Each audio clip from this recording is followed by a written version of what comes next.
Well, next week is the 5th biennial summit of the Eastern Partnership, every 2 years, so it's already a 10-year policy.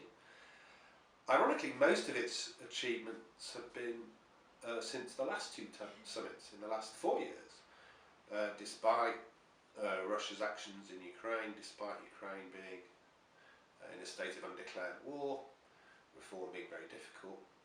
The key achievements, vis-a-vis travel, association agreement, including a free trade agreement with Ukraine, with Moldova, with Georgia, the three leading countries in the group of 6.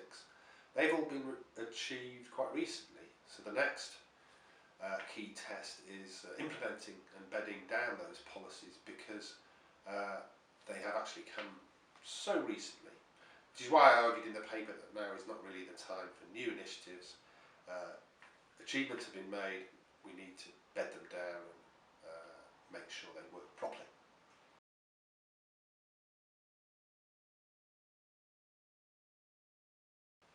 Well, you said the Eastern Partnership rather than the EU. Technically, no. The Eastern Partnership itself is not a pre-accession policy. But whether the EU wants to offer eventual membership is in many ways a parallel and separate question.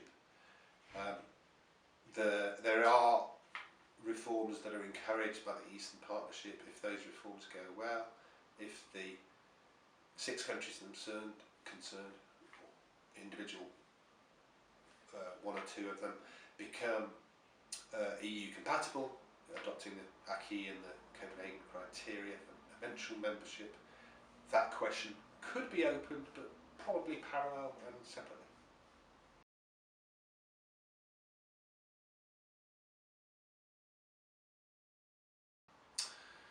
Yes, you have 6 countries, they're very different. Ukraine, Belarus, Moldova, Georgia, Armenia, Azerbaijan. Normally people talk about a first division and a second division. So Ukraine, Georgia and Moldova are the leading 3 in terms of reform. But also there are big differences between individual countries. Most emphasis is on Ukraine, because it's the biggest, it's the most committed in theory to reform, and it's where the stakes are highest. Although in the past, actually, Georgia did more, for example, in terms of anti-corruption reform.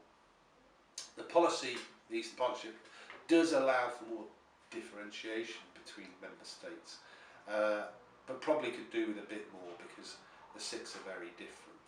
Though it's an interesting question why we haven't split the 6 into a first and second division. Probably because the second division wouldn't work very well if